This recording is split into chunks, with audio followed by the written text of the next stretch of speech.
Good evening. Thank you all for joining us this evening. My name's Catherine Favell and I'm the Director of Community Outreach. And it's a great pleasure to be your host for this evening's Treasures Talk with our Treasures Curator, Nat Williams. Whether you're here with us in the theatre or watching us online, welcome to the National Library of Australia. As we begin, I'd like to acknowledge the first Australians on whose traditional lands this beautiful building of ours stands. I pay my respects to the elders of the Ngunnawal and Ngambri people, past, present and emerging, for caring for this land that I'm very privileged to call my home. And land plays a small role, I think, in today's talk. Tonight, Nat will be speaking about two things that I'm sure most of us share a passion for: books and gardens. Not just anyone's books and anyone's gardens, however. For those of you who've been with us over the last few years, you'll have journeyed with Nat through his research into the collections and the life of Sir Rex Nan Kivell, and it's his garden and his book collection that we're going to delve into this evening. I'm going to get out of the way, so please join me in welcoming Nat Williams.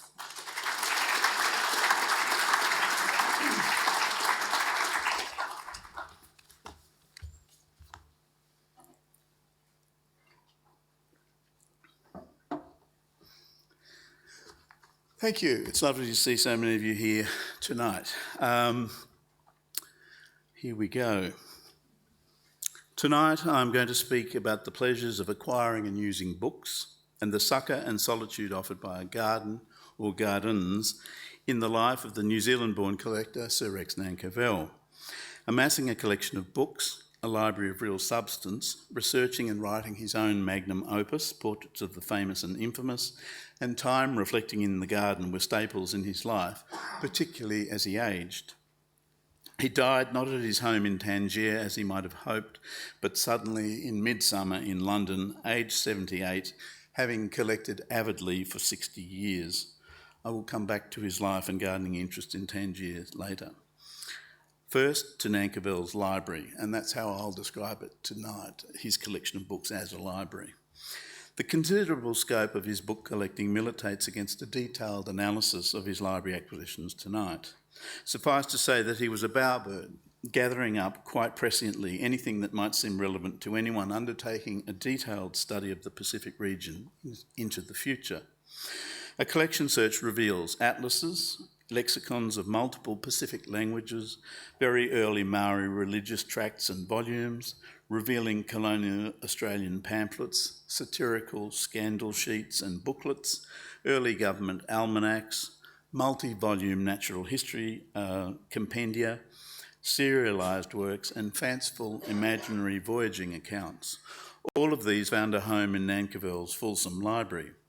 No doubt he sat in one of his gardens and enjoyed reading them.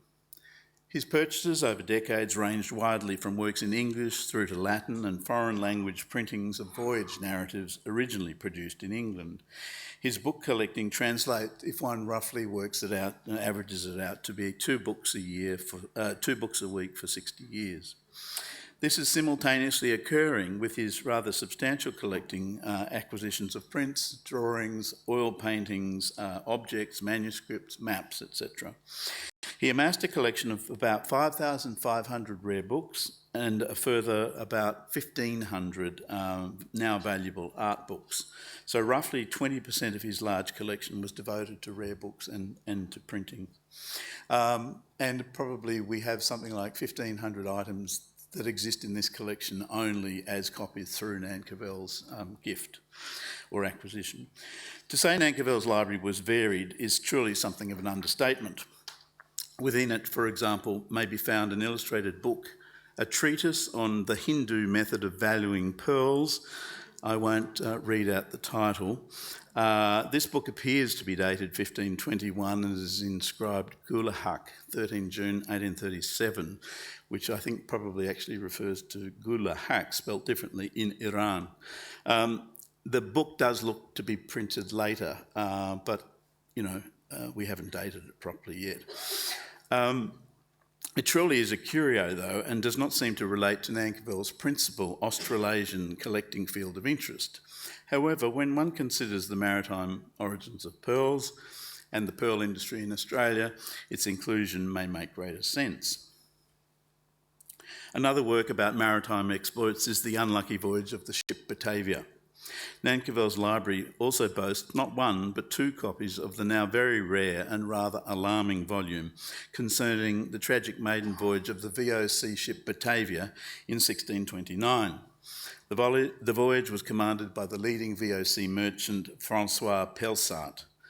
These volumes explain and illustrate the infamous shipwreck and the subsequent campaign of rape and massacre carried out and the summary justice meted out to the culprits on Hootman's Abrolhos in Western Australia nearly 400 years ago. Here you can see both of Nan Capel's volumes bearing the printing date of 1648, and they're slightly different. He was alive to the prospect of capturing different imprints in his collecting as seen here for what they might later reveal to scholars. This acquisition is an extract taken from Sebastian Munster's famous work Cosmographia, and it examines and describes the continent of Africa. Munster was one of the three most renowned cartographers of the 16th century, along with Mercator and Ortelius. Munster was a Franciscan monk who left the order in Heidelberg and travelled on to Basel. He originally decided to map Germany through empirical observation, travelling from place to place over time. However, the scope of his Cosmographia expanded over time to take in other places, as you can see here. The book was a success, finally running to 35 editions in 5 languages, spread over 84 years. This excerpt, collected by Nan Capel, is from 17 years later. The artists Hans Holbein, Konrad Schnitt, and Hans Rudolf Manuel Deutsch all contributed woodcut illustrations to the book and give it great character. The crocodile you can see here has Deutsch's monogram behind it on the rock. I can sort of point to it up there.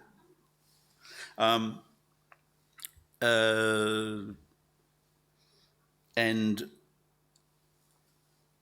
in the Ptolemaic style map, African map, please note the monoculi, which is reproduced down here, much larger, the one-eyed monster, which often frequented sort of medieval maps. It's sitting there above the ship's mast. It's interesting to note that where possible, Nan Capel would also collect an engraved portrait of the author, as you can see here, and he went on to include a lot of them in his large portraits book. I trust these examples give just a glimpse of the richness and variety within Nan Capel's library. There are more to come soon. In March 1957, in a letter to Alistair McMullen, the President of the Senate and Chairman of the National Library, Nan Capel wrote, "I would like to go on collecting as I am in an enviable position, being a picture dealer and a book collector. I can pick and choose in hundreds of places unknown to the layman." He wrote this 2 years before the acquisition of the first tranche of his collection by the Commonwealth in 1959. To briefly recap on this momentous acquisition, the first letter to Nan Capel about depositing his collection with the National Library was from Kenneth Binns, the National Librarian, in October 1945. The collection was formally acquired by the library 14 years later, in 1959, a process cleverly steered by Harold White, the indefatigable National Librarian, and also assisted by Menzies and the Library Council. The Nan Capel collection numbered about 25 or possibly 30,000 items by the time of Nan Capel's death. He had strategically lent, at his expense, nearly 1,300 key items to the National Library from 1948, and even so, it still took 11 more years of complex negotiations to finalise the acquisition. It was a triumph of persistence and goodwill on both sides. At times, though, the weight, obstructions and bureaucratic shenanigans palled on him, and Nan Capel despaired. Frustrated, he once wrote to the library that he might just sell it all and focus on gardening at what he claimed was his home in Wiltshire. It seems perhaps that gardening was never too far from his mind. Here we can see him in the Redfern Gallery in a rather eccentric Christmas card from the early 1950s, reminding people that even though he doesn't write often, he does think of them. What the ex-parrot he's holding there is all about, I'm not sure. It's a bit of a mystery. Nan Kivell's knowledge of the antiquarian world that surrounded him in the heart of the empire was priceless. The fact that he defines himself as a picture dealer and a book collector is interesting, as is his spelling of layman. He certainly collected more pictures than books in his remarkable acquisition Odyssey, but his collection of rare books is remarkable and was accrued often in multiple copies over time, forcing him out of various storage spaces. The range and depth of his book collecting was prodigious, and as individual items, some of which are unique, or as a whole, they are of great value and significance today. As you can see here, Nan Capel's spelling reveals his relative lack of education. He was self-taught in the ways of the art and antique trade and in those of his English and international customers, generally of an elite from the aristocracy, business and entertainment. People with wealth who were prepared to trust this charming young Antipodean art dealer. Certainly the funds he accumulated to resource his restless book buying were created by his ability as an art dealer to buy modern art wisely, to keep it and then sell it, often at a considerably enhanced price, while the market for modern European and British art boomed in the post-war period. Arguably, he contributed to that boom in prices, which even startled him. That said, in his earliest recollections of his interest in collecting, Nan Capel indicated that it was fired up by working for a bookseller named Smith in Christchurch, his birthplace, a very long way from Cork Street, Mayfair, where he ended up. His post-school training as a bookbinder in Christchurch contributed to his love of fine bindings, and he was to spend a fortune on protecting his collection over decades. Nan Capel's love of books, particularly the abundant narratives of exploration, conquest and settlement, which he voraciously acquired, gave shape to his collection, and at the same time the collection began to resemble him. A collection is, in many ways, an expanded form of self-portrait, an extended and concrete statement of the things that one finds of interest, comprising things that engage the acquisitive mind and heart, and ultimately outliving the possessor if they survive the vicissitudes of time and of intervention. Luckily for Nan Capel, his collection of rare books and other items, tens of thousands in total, found a safe home within the ever-expanding collection of this library. His vast collection is one of the truly great repositories of data and imagery about the Pacific, endlessly plumbed by scholars and those curious about the world and their place in it. The collection has been avidly mined for exhibitions and publications over decades. Mapping Our World and Cook in the Pacific are relatively recent examples. Nan Capel's books include many of the most celebrated works dealing with the discovery and colonisation of Australia and New Zealand, as you can see here. There are many areas of collection strength, particularly in accounts of voyages, maritime exploration, in figures such as James Cook, Joseph Banks and William Bligh, in travel narratives, settlement and immigration guides, in convicts and transportation, shipping and shipwrecks, missions, trade, almanacs, directories, ethnography, lexicons of Indigenous Australian and Maori language, the Maori Wars, goldfields, bush ranges, memoirs, our unique flora and fauna, and novels.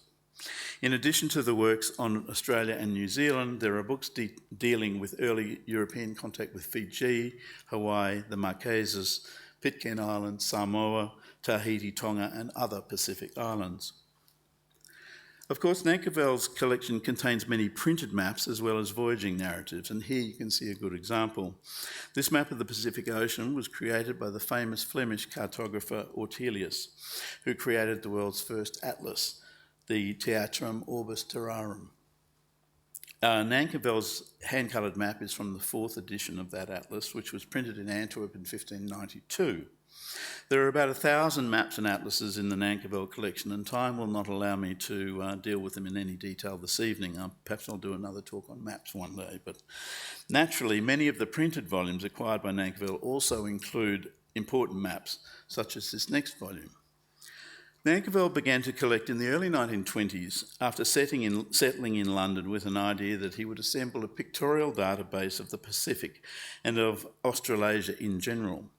Interestingly, the term Australasia, which the collector was fond of using, arose from the writing of Charles de Brosse in his important work Histoire des navigations aux terres australes, published in France in 1756. De Brosse also coined the name Polynesia, meaning for him all the islands of the Pacific. A prolific writer on travel, history and linguistics, he assembled this work, which advocated for further exploration in the unknown areas of the Pacific. De Brosse also suggested some years before the British that France should settle Australia using her foundlings, beggars and criminals. A novel idea. Significantly, his Histoire features 7 engraved folded maps, including Australia, New Guinea and northeastern Australia, no doubt scoping the potential dumping ground, I suppose. His work was a major 2-volume set with memorable maps by the Burgundy father and son team, as seen here. It's a very well-known map, pre-Cook map. A decade after publication, James Cook owned and sailed with a copy in his library aboard the Endeavour. Significantly, Nan Capel owned 2 copies of these groundbreaking volumes, which reflected his keen interest in the charting and exponential growth of knowledge about the Pacific. He also collected 2 copies of the translated letters of de Brosse, printed in 1897.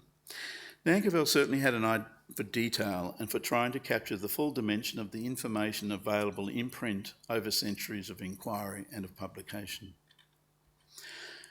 A volume such as this one, an account of several late voyages and discoveries to the north and south by British Naval Commander Sir John Narborough, documents his early voyage to the Pacific in 1670-71. Narborough claimed Argentina for the British, and we know where that ended up. It took over 20 years to publish this work in 1694, and this is another instance where Nan Capel purchased 2 of the same volumes. And you can perhaps see why it may have seemed too good to pass up when it came his way, or he was offered a second copy for the library. I love the depiction of whales, it's fabulous. When the British Library acquired Narborough's important manuscript voyage journal in 2009, my friend and colleague Peter Barber, then head of the library's cartographic collections, wrote of the expedition. Narborough's journey proved it was possible for England to get involved in the Pacific trade, which set the direction of our foreign policy for the next 50 years. The repercussions were extraordinary. If Sir John hadn't made his trip, Britain probably wouldn't have gone into the War of the Spanish Succession, and there would never have been the South Sea Bubble of 1720-21, the biggest financial crisis of the 18th century. This important scene-setting moment is richly captured in Narborough's 2 printed accounts now held here. This book is the earliest volume in Nan Cavel's library. It has a complex Latin title and is best known as De Astronomica or Poeticon Astronomicon. In essence, it's a book of stories, the text of which was attributed in the Renaissance to the Roman historian Gaius Julius Hyginus. However, the true authorship is still rather disputed. Whichever Hyginus it was, they used the work of the famous Alexandrine Greek philosopher and astronomer Ptolemy for his illustrated star constellations, as you can see here. This very beautiful book was first printed by the German printer Erhard Rattold in Venice in 1482. Getting too keen. And this volume from 1485 is the second edition, of which I could only find a handful of copies recorded. Nan Capel's imagination and interest in the world was not limited to maritime and inland exploration. As we can see here, he also looked to the documentation of the heavens. He sought to document many aspects of human conquest of nature and of exploring its parameters, both earthly and celestial. As a collector, Nan Capel was engaged by the genre of writing in the 1600s and into the 1700s, which sought to document and create imaginary voyages into an unknown Great South land. These were crafted to intrigue and inspire European readers. Thomas More's Utopia and works by Jonathan Swift satirised the vices and foibles of Europeans and found a ready audience. People could read subversive literature in the comfort of their armchairs and be entertained by the improbable people and creatures discovered off the coast of New Holland, as posited by Swift in Gulliver's Travels. Interestingly, neither Swift nor Moore features in Nan Capel's library. However, he did acquire a copy of Mundus Alter et Idem, a satirical and dystopian work. This work, in Latin, written by the British Mercury, is a fictitious account of a voyage to Terra Australis and bears some interesting similarities to the work of Gulliver's Travels, which it later influenced. The title can be translated as The World, Different and the Same, or Discovery of a New World. The author, actually Joseph Hall, was a prominent bishop, moral philosopher, and writer who fell from grace during the English Civil War and died an impoverished beggar. Here you can see 4 of the library's copies. The first edition, NK 910, is from 1605 and was printed in Frankfurt. I show these copies together to make the point simply that Nan Capel's acquisitions often enable researchers here to glean a more complete and informed view of a published work through comparison with other copies. As you've already seen, Nan Capel was not one to simply buy one copy of a book.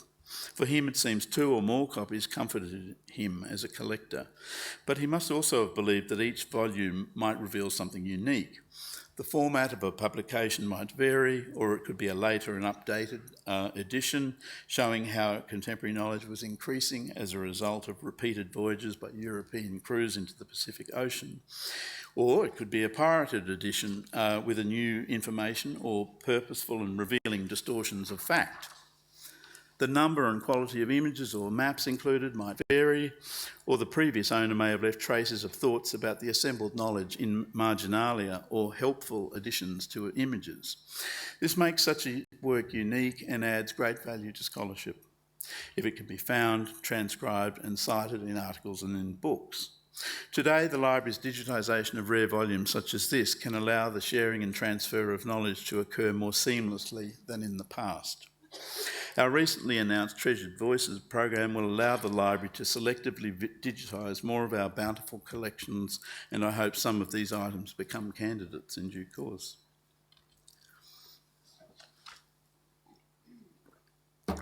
Sometimes Nan Capel purchased a book specifically due to its provenance and the history physically written into it. Challengingly, the evidence presented might question the published narrative on the record, and such nuances of opinion can permit new narratives to form. A copy of a volume owned and autographed by the author, perhaps with evidence of rethinking or updating, was a prize he could not resist. For example, Nan Capel acquired a tranche of material documenting the tragic trip to London of King Kamehameha and Queen Kamamalu from Hawaii in 1824. Their Royal Highnesses toured London, attracting much public attention, though sadly they contracted measles and then perished. Their bodies were returned to Hawaii for burial by HMS Blonde, a new vessel commanded by Lord Byron, who was the cousin of the Mad, Bad and Dangerous to Know. Aboard was a chaplain, Richard Rowland Bloxham, who recorded the visit to Cook's Sandwich Islands and kept a journal intending to publish his perspective on this unique and poignant event. Unfortunately, Bloxham was beaten to the draw by the official publication edited and prepared by travel writer Maria Graham. Graham used Bloxham's notes and other accounts to produce a detailed voyage narrative ghost-written in Captain Byron's name. The temperamental Bloxham was peeved, and in his copy of the account, as you can witness here, he filled it with annotations and angrily added his name as author to the title page. He further illustrated the book with drawings, marginalia correcting the record, and a map depicting the funeral arrangements and the mausoleum for the royal couple.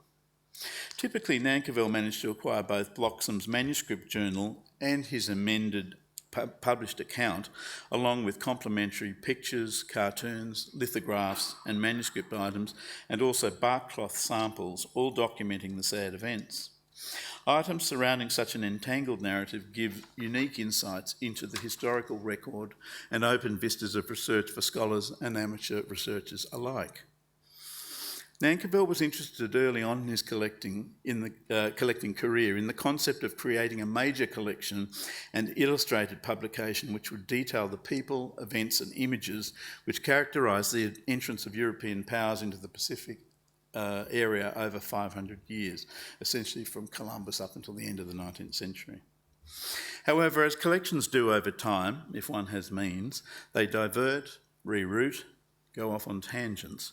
He had passing obsessions, for example, collecting portraits, medieval manuscripts, transport memorabilia and imagery. But throughout all these changes, of course, he collected books in almost every category in which one might collect. Nan Capel excelled in acquiring natural history volumes, exploration narratives, missionary texts, Pacific languages, aquatint, plate books, travel accounts and books of maps. In each area, he seems to have been able to acquire a major, if not definitive, volume or set of volumes. Sometimes the acquisitions were connected to his project in abstruse ways. While one might expect to find books detailing the post-colonial lives of people and their rich history in Australia, New Zealand and the Pacific Islands, he also acquired books which are significant in the broadest sense, works that detail the thoughts and motivations of people in Europe over centuries, the books that helped underpin the rise of Enlightenment thinking and the obsession with understanding the rapidly expanding world which surrounded the authors. A major early work acquired by Nan Capel was the 2-volume, 1,400-page book, The History of the World, printed in 1614. This remarkable book was a testament to the way in which a long stretch in jail might profitably achieve an outcome, presumably averting both boredom and even madness for its writer, Sir Walter Raleigh. The buccaneer, coloniser, historian, contemporary of Shakespeare and a favourite of Elizabeth I, did not find favour with her successor, James. Confined for treason for 13 years in the Tower of London, Raleigh valiantly put pen to paper, wrote nearly 1 million words and produced volume 1 of what was to be originally intended to be a 5-volume set. However, the writing project stalled, but the manuscript made it into print and, significantly, Nan Capel's copy is the Stansbury first edition. It was suppressed immediately on publication for being too saucy in censoring princes. For its implied criticism of the king, the book was punitively reissued without a title page acknowledging the author. Raleigh's grasp of history and of its nexus with political power were recast to advantage potential future readers. Lines such as, "Whosoever commands the sea commands the trade. Whosoever commands the trade of the world commands the riches of the world, and consequently the world itself." These words seem prophetic. Raleigh was released from the Tower and later executed for treason in 1618, but this did not stop his important book from becoming a bestseller. Nan Capel's copy of his delightfully written and illustrated book is showing its age after centuries of use and needs some conservation before its pages can be made digitally available to today's aspiring power brokers. Nan Capel acquired one of the greatest rare books, or incunabulum, ever produced, the 1493 Liber Chronicarum, or Nuremberg Chronicle. An incunabulum is really a book pamphlet or broadside printed in Europe before 1501. The Nuremberg Chronicle is a universal history of the Christian world from the beginning of times to the early 1490s. Written in Latin by a Nuremberg physician and humanist, Hartmann Schadel. It was printed, as its name implies, in Nuremberg by Anton Koberger only 40 years after Gutenberg created his Bible in Mainz, the first book printed with movable type. The hefty tome features the largest range of illustrations of any book in the 15th century, and the beautiful woodcuts were prepared by artists Michael Volgemuth and Wilhelm Pleidenwerf. The narrative is divided into 11 parts, the so-called world ages, and is profusely illustrated by images of biblical and historical events and topographical views of towns and countries in Europe and in the Middle East. And on the bottom left, you can see Jerusalem is being depicted, and quite a lot of the images have been hand-coloured in this volume. Nan Capel acquired it, he noted, as it held a Ptolemaic world map, and also mentioned Martin Behaim's voyage on behalf of Portugal. But Nan Capel also acquired a loose version of the Ptolemy map. He simply couldn't resist a bargain if he saw one. The ambition of the Nuremberg Chronicle as a project to make the history of the world more apparent to those lucky readers who could afford a copy was clearly worth documenting in Nan Capel's expanding library. While the Nuremberg Chronicle was a general compendium of the known world at the time, offering readers a sense of Christian achievement complete with town views, Nan Capel's 1960 purchase of the revolutionary Johannes Kepler's Rudolphine Tables was a much more challenging and perhaps unexpected volume to find in his book collection. While one book represented the world as it was known in the 15th century, Kepler's work represented the changed view of the world as it hurtled through space. Printed in 1627, the Rudolphine Tables were dedicated to Kepler's employer, Emperor Rudolph, and his research evolved into the most accurate star catalogue and planetary tables printed up until that time. The book featured more than 1,000 star positions, enabled users to track planets, and the data supported Kepler and Galileo's heliocentric and previously heretical view of the universe. The beautiful title page features an engraved image on the left, a monument to astronomy acknowledging celebrated past astronomers Hipparchus, Ptolemy, Copernicus and Tycho Brahe. But Nan Capel's rationale for buying was that it contained a map showing a West Australian coastline for the first time. Now, you can see the map up... Oh, sorry.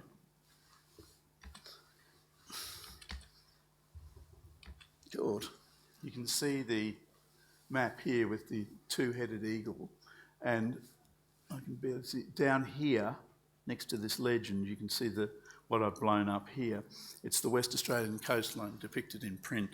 So for him, it might be, he purchased that book for a large sum of money in 1960 and immediately gifted it to the library because of that little vestige of information.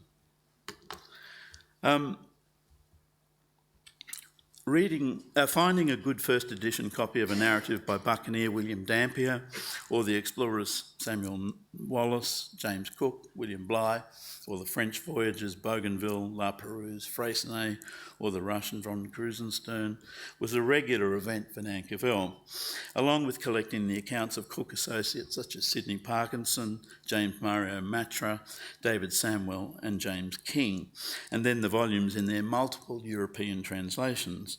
Samwell's account, which you can see here, is a rare book indeed and fascinating to read, especially as he seems to accurately evoke the complex and controversial circumstances surrounding the death of Cook on Valentine's Day 1779. Such acclaimed books, along with the later and best-selling accounts of First Fleet life and settlement by Arthur Phillip, David Collins, Watkin Tench and John Hunter, are all fulsomely represented in Nan Capel's post-settlement library acquisitions. Studying Nan Capel's book collection is always rewarding, often in unexpected ways. One finds pages trimmed or untrimmed, books bound, unbound, or clearly rebound, beautifully and expensively boxed by his favourite bindery, Bainton's in Bath, that you can see, still operating today, hand-coloured and pristine engravings found as they left the publisher. All this is able to be gleaned through any study of Nan Capel's library.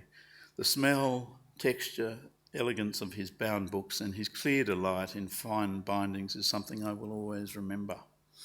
No matter whether it was a remarkably rare and valuable addition to the collection or a single pamphlet he may have acquired for a few shillings, Nan Capel ensured each item was presented beautifully and lovingly preserved for the future. It can be evidenced through his running number cataloguing process that Nan Capel acquired multiple copies of books, often years apart. His cataloguing system, which ran from NK1 to NK 12,010, gives an approximate idea of when objects were purchased as he continued to number and give items until his death. It is clear from any examination of his collection that he was still acquiring major books for substantial sums of money well after the first collection was formally acquired in 1959. He may simply have just seen another available copy or had it brought to him and could not resist the purchase, especially if it were at a good price. And he, of course, always got a dealer's discount, which was a help to him. It's safe to say that Nan Capel, as a collector, using the agency of known and famed suppliers like Maggs Brothers, Francis Edwards, Walter T. Spencer, Bernard Quaritch, and his publishing collaborator Sidney Spence, had a remarkable knowledge of the book trade. This passion for books enabled another useful outcome for the unmarried collector: friendship. Through the acquisition of books and other materials, Nan Capel made lifelong friends. The London book dealer par excellence, Frank Maggs, not only sold many items to Nan Capel, he went on to become one of his confidants and a like-minded friend, as did Sidney Spence, who you can see here.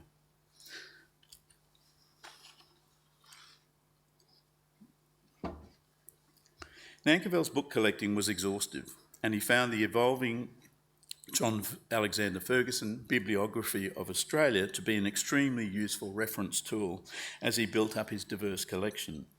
The two men became friendly and exchanged correspondence over decades. Nan Capel was always delighted when a new volume of Ferguson's bibliography was published, and he was always one of the first to obtain a copy fresh off the press. Nan Capel inquired many items listed in Ferguson's bibliography, and many items within that bibliography are unique or very rare items indeed, the sort of material that bibliophiles fantasise about finding in attics or junk shops. The phrase "not in Ferguson" sounds prosaic, but it sets bibliophilic pulses racing. Nan Capel thumbed his Ferguson volumes carefully, looking for items to target or to verify his finds, happily noting his acquisition triumphs. Nan Capel included Ferguson in his Portraits of the Famous and Infamous publication in 1975, noting that his bibliography of Australia is one of the greatest literary achievements of the 20th century, which is a fairly big call. It is a marvellous thing, certainly in Australia in the 20th century. Nan Capel also obsessed about convict stories and the rigours of transportation. His own rather surprising and brief incarceration in London for receiving stolen goods, typewriters as it turned out, in 1941 may have subliminally encouraged a fascination with the underbelly of 18th century society and its later manifestation in the colonies. The extraordinary George Barrington captured Nan Capel's attention early, and he collected everything he could lay his hands upon related to Barrington's unbelievable adventures. The handsome, loquacious, Irish-born ladies' man became an audacious celebrity pickpocket in London and in Europe. Barrington, after numerous scrapes with the law, was finally transported to Sydney in 1790, only to be soon pardoned and made Chief of Police at Parramatta. Set a thief to catch a thief seemed to be the operating principle at the time. Many books appeared to have been written by Barrington and had his name on the title page, but his life fostering a sort of colonial publishing industry, but he of course gained no royalties. Amongst the famous words put into his mouth by ghost writers were these lines from the famous prologue to one of his books: "True patriots all, for be it understood, we left our country for our country's good." The library's catalogue reveals 27 titles in Nan Capel's library devoted to Barrington's rambling life and extraordinary adventures.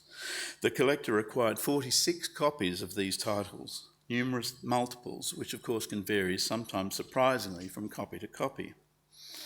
Only the colour plates of 2 items and 2 brief pamphlets have been digitised to date. Scholars working on celebrated Barrington have to voyage to Canberra to find a rich source of material documenting not just the man, but the 18th century phenomenon. Predictably, the titles of books about the acclaimed and fated Barrington take the usual 18th century form, as you can read here. Memoirs of Barrington, an account of a voyage by, a sequel to the voyage of, the history of New South Wales, including the general life and trial of, but the one I love the best is the one down the bottom, Barrington's New London Spy for 1807, or The Frauds of London Detected, to which is now added an appendix including a sketch of night scenes and notorious characters in a ramble around the metropolis, being a complete disclosure of all the dark transactions in and about the cities of London and Westminster by George Barrington. This volume is bound with a treatise on the art of boxing by the unfortunately named Mr. Belcher. Barrington was a slippery but charming customer, not unlike the collector himself. Nan Capel was fascinated with the underside of life and with the colour and texture of colonial life in particular. He collected printed items which gave voice to everyone, from the governor to the imprisoned, from the freed convict to the wealthy merchant, from the explorer to the explored. Indigenous voices and languages feature alike. Over the years, he acquired a huge collection of books, pamphlets, cartoons, sheet music and scrapbooks documenting the life and times of the audacious criminal Arthur Orton, aka Thomas Castro, the morbidly obese, bankrupt butcher from Wagga Wagga who schemed to acquire a Hampshire baronetcy. The 2 resulting court cases in London set records for the length of their run and, like successful West End theatre performances, provided entertainment to the masses and the hungry press. In his obsession for completeness, the novel of an author such as the celebrated Charles Dickens might be collected simply because a character or plot line mentioned or hinted at colonial Australia. Hunted Down, one of Dickens' lesser-known works, published in 1859 and gaining him a grand fee of £1,000, finds its place in Nan Capel's library because it concerns a serial killer inspired by Thomas Wainwright, the convicted poisoner. Dickens had actually met the infamous Wainwright just before his arrest and trial, not for the poisoning of his 21-year-old Helen Abercrombie, one of his wife's stepsisters, but on charges of forgery made 11 years earlier. Apparently, Dickens saw Wainwright in Newgate Jail in 1837. While Dickens' character Slinkton in Hunted Down avoids justice through suicide, Wainwright, the actual poisoner upon whom Slinkton seems to be modelled, avoided the noose. Wainwright, transported to Hobart, died in hospital from his opium addiction in 1852. Nan Capel also collected more of Dickens' work in serial form, acquiring issues of All the Year Round and Weekly Journal for things like Great Expectations and other stories like that. There are many, many more stories I could relate about Nan Capel's book collecting, stories buried in his ephemera collecting, pamphlets and rare printings from colonial Australia and New Zealand, but time will not permit. A poignant letter written by convict and frame breaker John Slater to his wife in 1818 from Sydney, and then published by his wife Catherine to crowdsource funds for the family to be reunited, is a particular favourite, and I've written an essay about it for the library magazine Unbound if you want to look for it. Certainly the minutiae of Australian life is documented within Nan Capel's cleverly assembled library. Nuanced accounts written from all perspectives, often stark in their frankness and illustrative power. Ferguson's bibliography is a good entree to what Nan Capel's library holds, and future digitisation will make much more available through Trove, which will be a boon to researchers and writers of fiction alike. A rare printed narrative such as John Slater's can create new pathways into our understanding of the earliest days in this country. Not only is the printed letter a poignant account of a life temporarily interrupted, but it opens up a world no longer available to us. Such documents, when read with other contemporary accounts in print and manuscript, create a world in which we can almost take a stroll and see how life was playing out for people 200 years ago here. Vignettes described can be absorbed and evaluated by the contemporary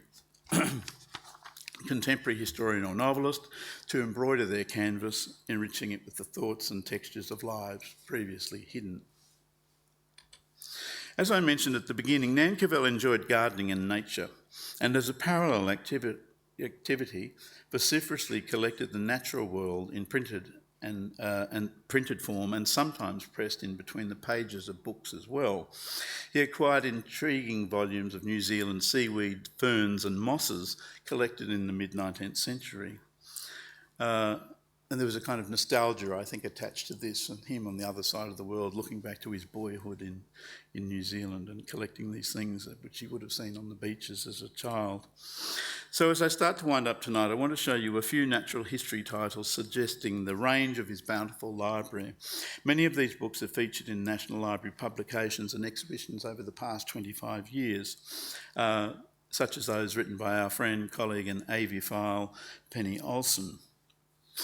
From insects and birds to shells and stars, the books and journals Nan Capel collected are stunning in their variety and sometimes splendour.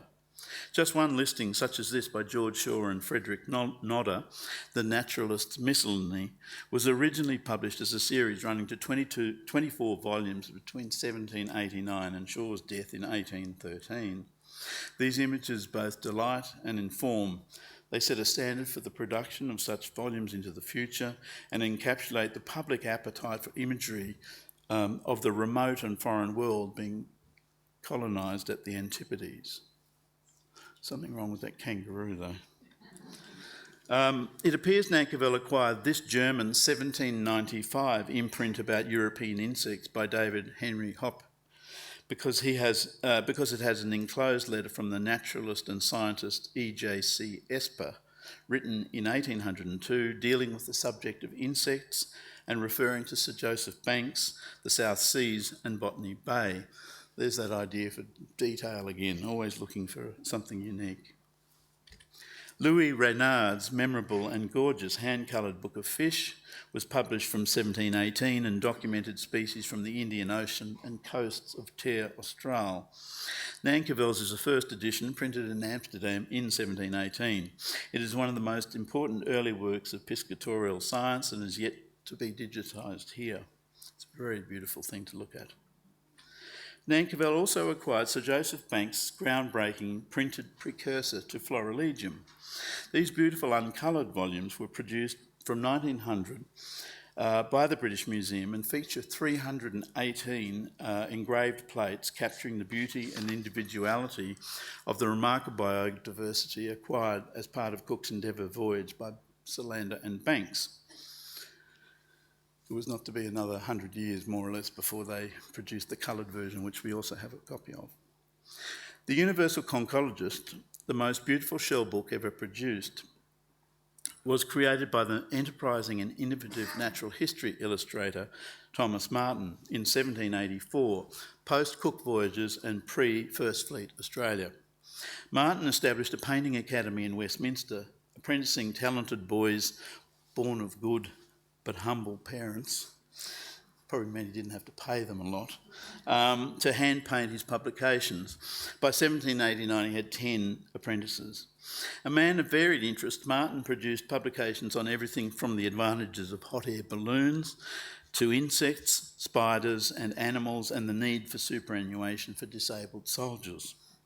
A folio book written in English and French, The Universal Conchologist, was the first major production worked on by Martin's youthful team. Only 70 copies of this later cancelled imprint were produced, and we're very lucky to have it. I've also written an article on that in the National Library magazine, which you can Google. It's important to note here that just as Nan Capel collected printed items of great interest for an Australian audience, so too do his memorable holdings of New Zealand titles provide unique views of the settlement and documentation of those islands. Time doesn't permit an examination of the many New Zealand titles tonight.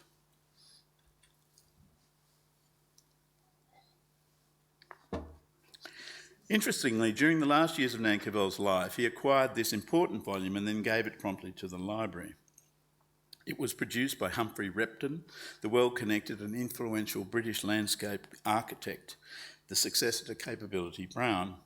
Repton's design for the pavilion at Brighton, humbly inscribed to His Royal Highness the Prince of Wales, featured imaginatively contrived views of the building with grounds using coloured before and after images, employing folded overlays to persuade the reader how the finished grounds might look. And you can see by referring those back and forth, up and down there, how these things folded in and were persuasive.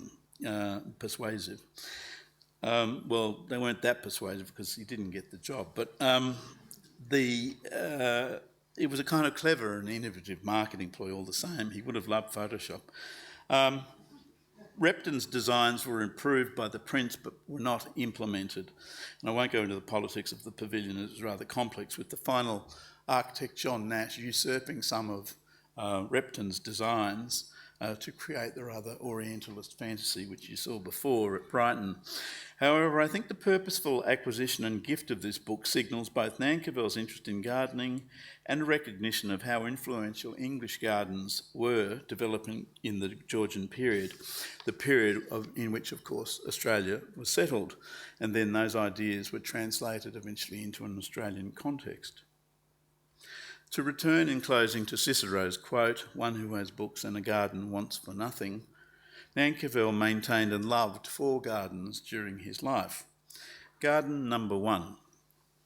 The first was that of his dear old godmother, Fanny Hulbert, in Codford, Wiltshire. You can see her home, Overton House, it was then and now, and that's Fanny sitting reading in the garden. His role as a gardener there would have been in the period from about 1919, when he was living there with her after the war. Fanny regarded Rex as her adopted son, and he is buried with her in All Saints Church in West Lavington. She sold Overton House in 1930. The funds supported Nan Capel. She sold it for £2,000. It's a rather lovely house. And she left her remaining estate to him on her death in 1934. Garden number 2. Nan Capel lived for decades in a poky basement flat in Fitzrovia with few charms other than its central location and the art and books he kept there.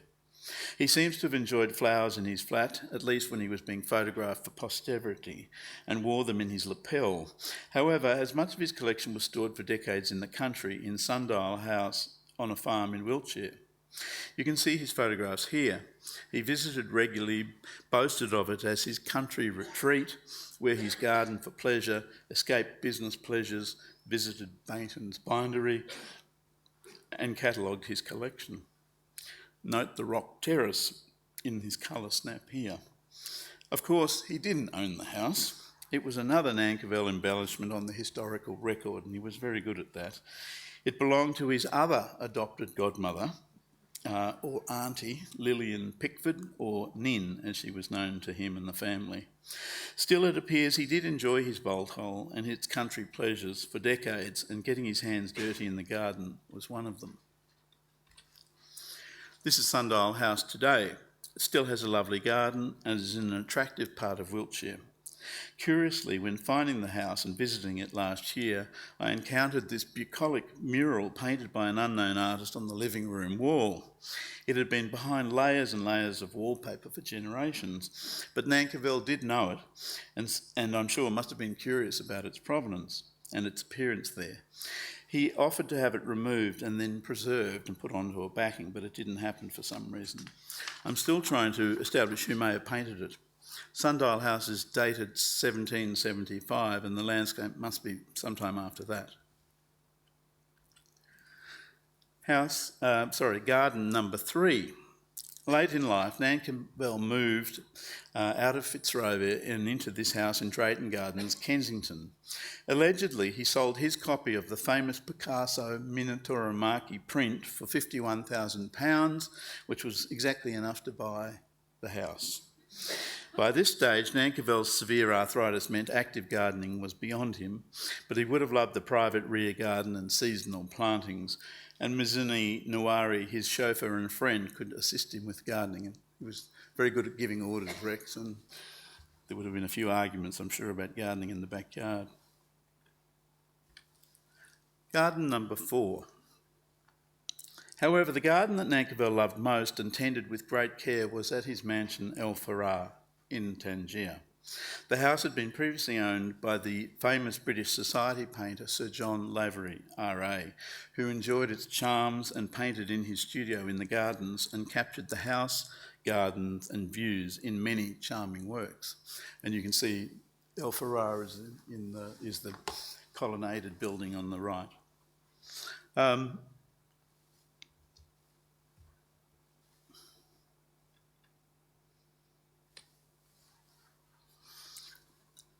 Nan Capel, here you can see a couple of images by Lavery of the garden and his studio, which is rather nice, and also his family thrown in. You can still see the form of this in the house later. I think Nan Capel would have been delighted with the house's former artistic residence and his legacy. I'm not sure if he ever actually purchased a work by Lavery, but I suspect he probably did. It would seem the logical thing to have one in your house when you're looking out over the views and being able to go and look at the painting. You can see Lavery's family and studio view in that slide there. I think Nan Capel, what am I doing? Sorry. You can see these are ones painted of the garden, which looks lovely. And he did a whole series of these. This is one of Hazel, his wife, on the deck. But he also did a whole series of people done up in Arabic attire, sort of sitting on the roof deck of the house. Nan Capel took great pride in its charms and spent at least 6 months a year in residence from the mid-1960s, surrounded by the louche life and counterculture of the swinging 60s and 70s Morocco. He was forever insisting that his friends and collection-building associates from the National Library must come and stay at El Farah, and he asked every Director General to visit. Only one did after they'd retired. He said that El Farah, the house name, meant paradise, which may or may not be true. Barbara Perry, the National Library's Deputy Liaison Officer in London and later head of the pictures collection here, visited El Farah in 1974. She recalled the house was full of art, Matisses and Picassos, wonderful antiques, and the guests were well provided for by his devoted staff of Moroccan retainers. His gardener, Kifi, whose name was associated with his fondness for smoking hashish, assisted him in crafting an oasis of Mediterranean plantings and wonderful views across the Straits of Gibraltar.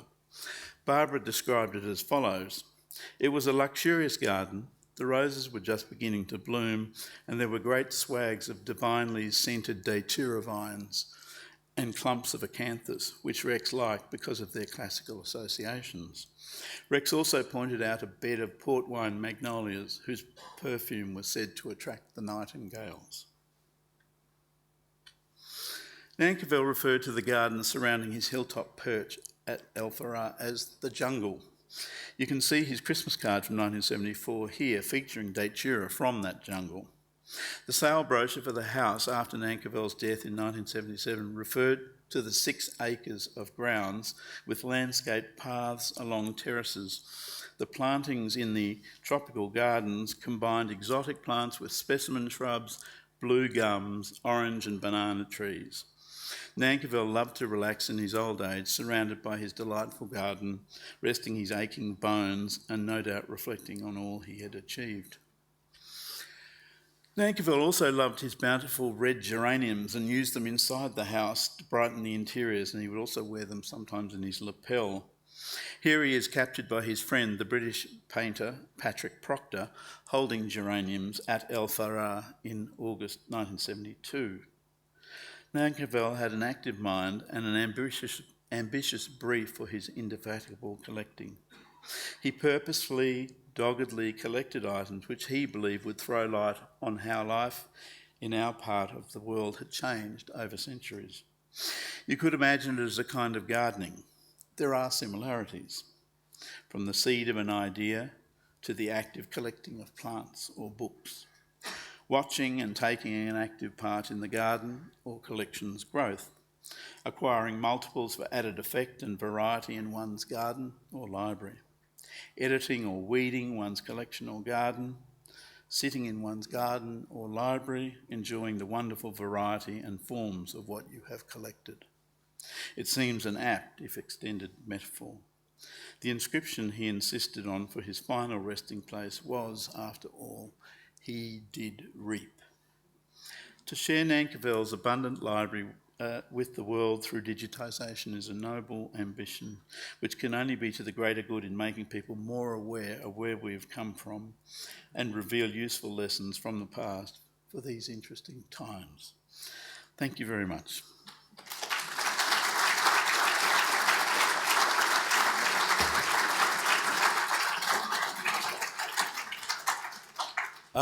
What I'm going to do now, slightly unorthodox, is to roll it, is to run a video. This was shot in 1970 by a very interesting and good sculptor, William Bill Pye. He went to visit Nan Capel. He was an artist that showed at the Redfern Gallery. He went to visit Rex, was one of those many people that was asked to come and visit, so he went and visited him with his wife, Susan, and they spent a week or two with him in this extraordinary house. And he shot this footage on Super 8, so there's no, there's Rex looking like peering out. So there's no sound to go with it. It has rather artful shots like that. But it gives an idea because, you know, it's one thing to study a collector and look at their books and their paintings and, you know, what they've said about themselves, which sometimes are not correct. But to actually see a bit of moving image is quite interesting, and I was so pleased that I tracked down Bill and he gave me this footage, which he'd shot all those years ago. So we'll leave this running. It runs for a little while, probably runs for about 5-6 minutes or something. Well, there's Rex, and significantly gesturing to the garden just below the deck here, sort of obviously saying what his plans were for the next iteration of plantings, perhaps. But we can leave that going, and if anyone's got any questions, feel free to ask. We've got microphones here, which helps us for the recording purposes and for people to hear. So if anyone has a question, put their hand up now and we can get a microphone to you. Spellbound. Here we are. Very short question. Did you ever meet him? Sadly, no. I was in year 12 the year he passed on, and what I have done, though, in the last 3 years or so is talk to as many people like Bill Pye and people that work with him in the gallery in London, and visited him, and Barbara Perry I've met with on numerous occasions. So, you know, tried to get a sense from different perspectives of all these people that knew him and knew him to be quite a character. There's Miscellany in his budgie smugglers. He was about 6'4", Miscellany, so he was a very useful kind of bodyguard, if nothing else, and chauffeur. Any other questions? Yes, one up there.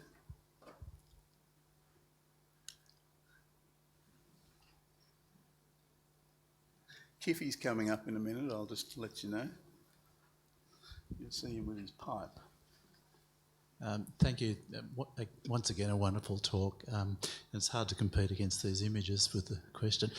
Did you have a sense of him, whether his collection was for those ephemeral pleasures of adornment of psychological or physical pleasures, or was this about legacy for him? Did he want himself to be known for himself for the future of his collection? Yeah, that's a good question. One thing I didn't mention was that he had at least two ambitions. One was to build this fulsome collection, and the other was to get a knighthood. And he used the collection quite strategically to negotiate that with both the New Zealand and Australian governments. And New Zealand fell over the discussion they wouldn't have him. I think they might have twigged to the typewriter incident. They weren't going to be giving a knighthood to anybody who'd spent time behind bars. There's Kiffy playing the recorder or flute. I think it was about legacy. It was about the fact that he was illegitimate, that he'd run away from New Zealand to go to the war where he served fairly ingloriously, and found himself through circumstance and intelligence to be a really significant dealer, which gave him the means to amass the collection to obliterate the kind of history in the past in New Zealand, the skeleton in the closet of illegitimacy, which was not particularly a good thing at that time. And so I think he really did want to leave this massive, but he had the kind of prescience to sort of see the level of collecting. If you did that level of collecting where things are so interrelated, they make it much easier for people 50, 60, 70 years later down the track. You can see why Kiffy was called Kiffy. I think he spent a lot of the time on the pipe, apparently.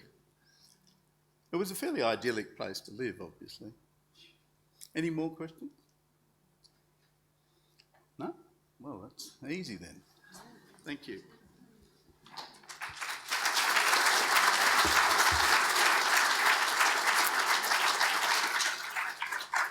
Well, as we all imagine what life might be like in Tangier, and then go home and look at our collections and see what kind of self-portrait we're leaving behind, and then going and buying a second copy or a third copy or a fourth copy because Rex did, so any expenditure is justified.